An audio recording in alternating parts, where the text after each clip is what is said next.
জেলা পরিষদ সদস্য মোস্তাক আহমেদ গত 14ই অক্টোবর সাতুলিয়া চৌমাথার এক জনসমাবেশে তিনি বলেন, ভাঙড়ের সর্বপ্রথম যদি কোনো কাজ হয় পুজোর পরে, তাহলে সেটা হলো বাগদোলা খালপাড়ে রাস্তা সংশোধন।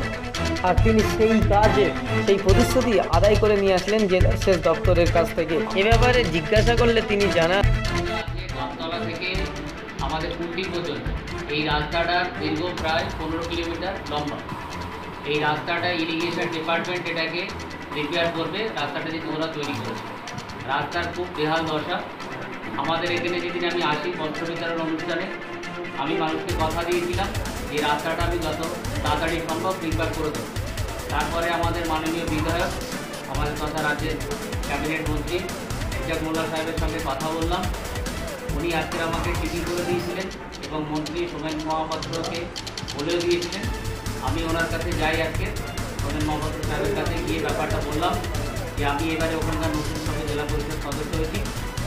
আমি জনগণকে কথা দিয়েছি রাস্তাটা রিপেয়ার করার জন্য করে দেবো বলে, এবং রাস্তার খুব বেহাল দশা, মানুষ রাস্তাতে চলাচল করতে পারছে না।